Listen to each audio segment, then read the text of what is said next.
Hit Refresh. Satya Nadella menulis buku Hit Refresh. Anda tahu siapa dia? Dia ada CEO ketiga dari perusahaan software Microsoft. Yang pertama adalah Bill Gates, kedua adalah Steve Ballmer, dan 4 Februari 2014 dia dijadikan CEO ketiga dari perusahaan ini. Dia lahir di Hyderabad, Andhra Pradesh dulunya, sekarang Telangana. Relate banget saya karena saya 3 tahun tinggal di sana. Jadi tahu banyak dari buku ini, cerita kehidupan dia kecil, dia main kriket dan seterusnya. Saya relate karena pernah tinggal di sana. Yang menarik adalah ketika dia mulai menjadi migran, pindah ke United States of America, melanjutkan S2 dan akhirnya pada tahun 92 masuk ke Microsoft. Dia adalah salah satu generasi yang masuk ke Microsoft di puncak kejayaannya, saat masih mendominasi, saat masih menang, saat masih semua orang pakai Microsoft Windows, Microsoft Office, dan seterusnya. Bener-bener kayak hampir semua komputer ya di seluruh dunia termasuk di Indonesia pakainya Microsoft.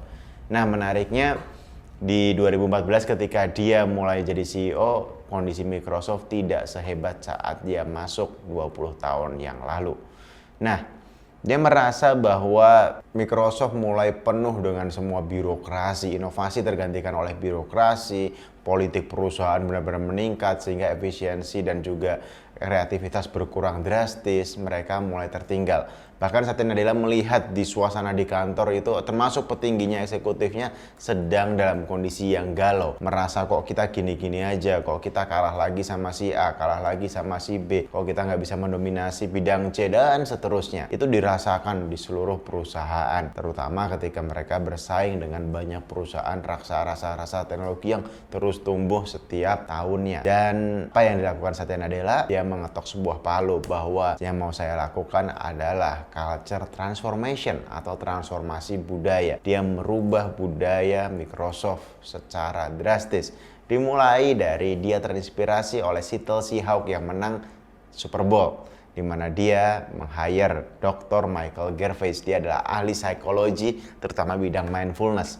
Dikumpulkanlah CEO dan eksekutif Microsoft untuk belajar bersama Dr. Michael Gervais. Di sana pertanyaan-pertanyaannya sederhana, diskusi-diskusinya lucu-lucu, tapi itu ternyata bisa banget merubah struktur organisasi dari yang biasa kaku, ngomonginnya hanya paper, project, data, menjadi lebih terbuka, lebih human, menjadi lebih fokus kepada hal-hal yang penting bagi kehidupan manusia. Dia ingin membuat Microsoft menjadi tempat manusia-manusia berkumpul lagi, bukan cuma sekedar karyawan-karyawan dengan target-target dan seterusnya. Ini penting sekali karena saat dia masuk pun CEO sebelumnya baru saja ketok palu untuk ngakuisisi Nokia yang ternyata fail, gagal. Microsoft Phone-nya dengan sistem operasi Microsoft-nya gagal launching di pasar. Tapi menarik, di tahun yang sama Satya Nadella akuisisi pertamanya adalah sebuah perusahaan game di Swedia, yaitu Minecraft, senilai $2,5 miliar,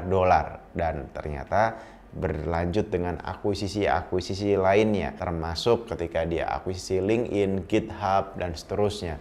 Itu menjadi sebuah tolak ukur pertumbuhan yang sangat terasa di dunia Microsoft. Kalau kita lihat dari harga sahamnya saja, Microsoft ketika Satya Nadella masuk itu masih harga $30 per lembar saham. Sekarang harganya sudah di atas $300. Artinya tumbuh 1000%, 10 kali lipat dalam kurun waktu 8 tahun terakhir. Itu prestasi yang cukup bagus. Memang kita ketika ngomongin Microsoft sekarang kayak udah mulai jarang pakai. Yang Google dengan bikin Chrome-nya dan Google Slide, Google Sheet, Google Doc, itu tiba-tiba kayak banyak orang yang nyaman dengan itu dan seterusnya. Dia memang sangat berjuang, tapi perjuangannya mulai terasa ketika pertumbuhan harga stok ini mulai terus naik.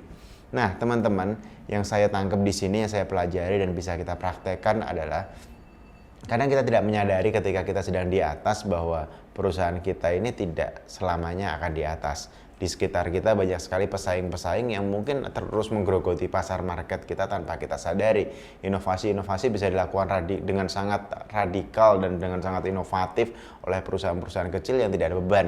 Ketika karyawan kita mungkin udah 1.000 atau 2.000 gitu, kita mau gerak aja susah, birokrasi kemana-mana, dan jadi kita tidak produktif. Oleh karenanya buku berjudul Hit Refresh ini sebenarnya sederhana. Coba klik tombol refresh gitu, Command R atau Control R gitu, refresh F5 gitu, bikin browser kita jadi, atau kalau komputer kita dari reset button itu bikin kayak jadi fresh lagi, jadi cepet lagi, jadi seru lagi, jadi ringan lagi. Nah, refresh ini yang kadang tidak kita lakukan sebagai sebuah organisasi dengan kalimat-kalimat yang agak basi, yaitu kan dari dulu nggak gini, atau dari dulu kan udah gitu kan biasanya juga nggak gini gitu, atau biasanya kan gitu. Itu hal-hal yang bikin tiba-tiba perusahaan akan tutup nantinya ketika kita tidak siap dengan perubahan atau tidak kuat menghadapi perubahan di luar sana. Kita hidup di masa lalu. Jadi kali-kali, sebulan sekali atau 2 bulan sekali, kan tombol refresh button di perusahaan Anda, kaji ulang segala hal yang bisa Anda kaji. Bisa jadi cara produksi kita kayaknya bisa kita perbaiki,